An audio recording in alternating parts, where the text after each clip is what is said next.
सोमवार शाम आए महाराष्ट्र विधान परिषद चुनाव परिणामों ने ही राज्य की महाविकास अघाड़ी गठबंधन सरकार के संकट का संकेत दे दिया था।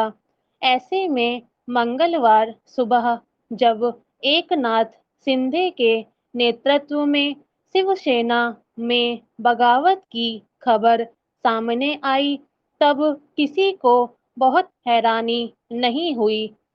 शिवसेना ने बागी खेमे का नेतृत्व कर रहे शिंदे को भले अभी पार्टी विधायक दल के नेता व मुख्य सचेतक जैसे पदों से ही हटाया हो, लेकिन उद्धव सरकार की स्थिरता पर गंभीर प्रश्न चिन्ह लग गया है।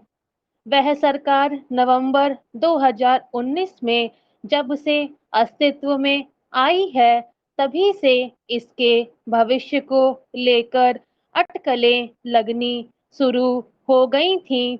हालांकि उन तमाम आशंकाओं को धता बताते हुए उद्धव ठाकरे ने न सिर्फ अपने कार्यकाल का आधा पड़ाव पार किया, बल्कि कोरोना जैसी गंभीर महामारी के प्रबंधन में शासकीय कौशल के लिए उनकी सरकार ने कमोबेश सराहना भी बटोरी।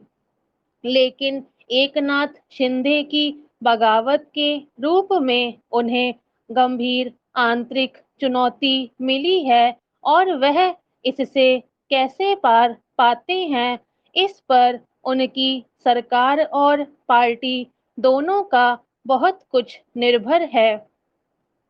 महाराष्ट्र के ताजा राजनीतिक संकट ने सियासी अवसरवादिता को फिर से बहस के केंद्र में ला खड़ा किया है। विडंबना यह है कि यहाँ के लगभग हर एक राजनीतिक दल ने दल बदल को बढ़ावा दिया है, और इस प्रवृत्ति ने पाला बदलने के नैतिक पहलू को बेमानी बना दिया। जनप्रतिनिधियों की एक बड़ी संख्या के लिए सिर्फ अपना हित सर्वोपरि हो गया है, और इसका खामियाजा सभी दलों को भुगतना पड़ रहा है। अब सिर्फ मौके और हालात ही ऐसे विधायकों को नियंत्रित करते हैं, विचारधारा या जनहित नहीं। यह स्थिति लोकतंत्र के लिए सुखद नहीं कही जा सकती। शिवसेना के नेताओं का आरोप है कि इस पूरे राजनीतिक घटनाक्रम की पटकथा भाजपा ने लिखी है, और इसके पक्ष में वे सूरत के एक होटल में बागियों के शरण लेने की दलील पेश कर रहे हैं। लेकिन बड़ा सवाल यह है कि इससे पार्टी की अपनी कमजोरी कहाँ छिप जाती है। राज्यसभा चुनाव में ही विधायकों के असंतोष की बात सामने आने के बाद पार्टी ने उन्हें मनाने की क्या कोशिश की। कोई भी प्रतिपक्षी दल यदि किसी पार्टी के विधायकों को तोड़ने में कामयाब हो जाता है, तो इसका सीधा अर्थ है कि पार्टी ने टिकट बांटते समय अपने उम्मीदवार की प्रतिबद्धता ठीक से नहीं आंकी थी। पार्टी नेतृत्व का अपने विधायकों के साथ संवाद नहीं था, या वह उनकी शिकायतें दूर नहीं कर सका। शिवसेना तो प्रतिबद्धता का दावा भी नहीं कर सकती, क्योंकि मुख्यमंत्री पद के लिए उसने भाजपा के साथ चुनावपूर्ण गठबंधन को तोड़कर राष्ट्रवादी कांग्रेस पार्टी और कांग्रेस से हाथ मिलाया है।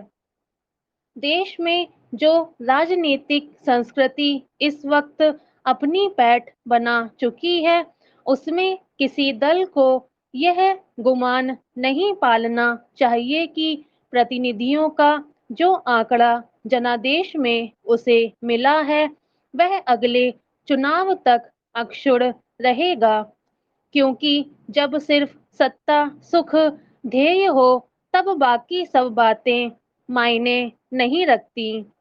यह राजनेताओं को ही सोचना है कि हजारों लाखों लोगों को सुरक्षा देने का वादा करके राजधानी पहुंचने वाले विधायक सांसद दूसरे सूबे में क्यों शरण लेने लगे हैं।